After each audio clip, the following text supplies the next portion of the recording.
You know what's weird? Love. And I'm not talking about the emotion, although we could probably describe love as weird. No, I'm talking about the word. The word love is weird. You see, I love pizza.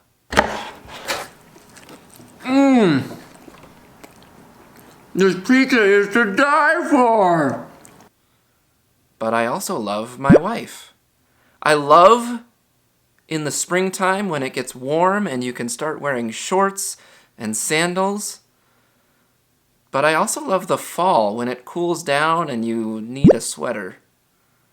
I love to go hunting and fishing. I love the Green Bay Packers.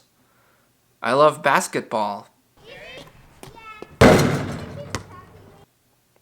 I love football. I love Nintendo and Star Wars and Lego. But I also love my kids. And I love my parents. And I love our church. And I love Jesus. Love is a weird word because it can encompass so many different things.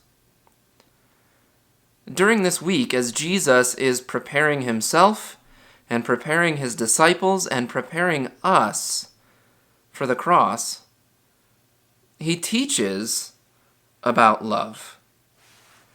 And he says, when he had gone out, and he's talking about Judas, when he had gone out, Jesus said, "Now is the Son of Man glorified, and God is glorified in him. If God is glorified in him, God will also glorify him in himself, and glorify him at once. Little children, yet a little while I am with you.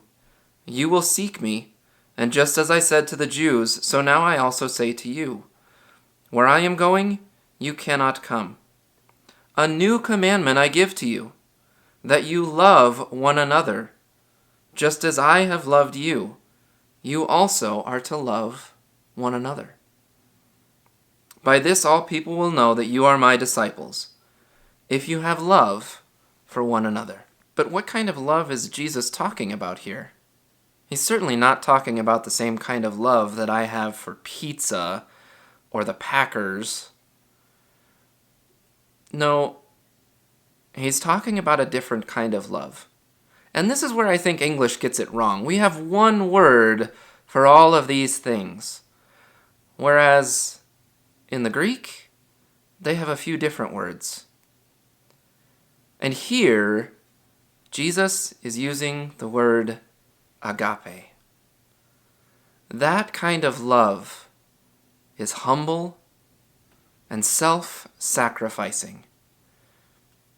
Now we know that at one point in his ministry, Jesus had taught the greatest commandments are these.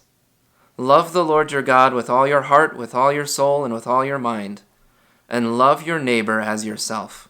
But here, Jesus takes it a step further when he says, love your neighbor as I have loved you. That means I love my neighbor more than myself because I am willing to give myself up for their good. That's what Jesus has done for us. And that's what he's preparing us for as he makes his way to the cross this week. As you ponder that thought, today I have some homework for you again. I'd like you to take some time to think about someone in your life who you love and who you're missing right now. And reach out to them. And let them know that you miss them. That while you're stuck at home, you wish you could be with them. Even better, reach out to someone you don't know that well. Take a look at the church directory and pick a name out of the hat and call somebody and just check in with them.